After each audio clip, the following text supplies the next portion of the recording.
Vous le savez, l'univers est grand, très très très grand. Tellement grand en fait que parler en kilomètres ne servirait à rien à part à nous mettre la tête au carré. Dans cet épisode de base, la rubrique qui reprend les concepts à connaître pour comprendre les écrits, vidéos et contenus d'astrophysique, nous allons aborder les mesures de distance dans l'univers. Nous commençons notre voyage avec l'année-lumière, sûrement l'unité la plus connue. Contrairement à ce qui est écrit dans son nom, cette unité n'a rien à voir avec une mesure de temps. C'est en fait la distance parcourue par la lumière en un an. La lumière voyage à 299 792,458 km par seconde, souvent abrégée en 300 000 km par seconde. Et cette vitesse est souvent présentée comme infranchissable. On peut donc dire que c'est ce qui va le plus vite dans l'univers. Maintenant, faisons un calcul simplifié. Prenez cette vitesse, multipliez-la par 60 pour obtenir la distance parcourue par la lumière en 1 minute. Puis à nouveau par 60 pour obtenir en heure, puis par 24 pour obtenir la distance parcourue en 1 jour. Puis par 365. Vous avez alors une année-lumière. La lumière parcourt donc 9460,730 milliards de kilomètres par an.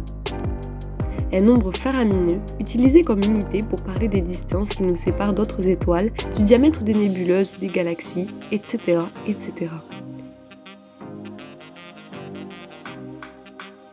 Il n'est pas rare d'entendre parler de milliers d'années-lumière, cela laisse comprendre pourquoi les kilomètres sont un peu délaissés. On utilise aussi les minutes et les heures-lumière lorsque les distances sont plus petites. L'unité astronomique. Cette unité est généralement utilisée pour évoquer des distances au sein de notre système solaire, de notre voisinage proche. Une unité astronomique est en fait la distance moyenne qui sépare la Terre du Soleil. Voici sa valeur.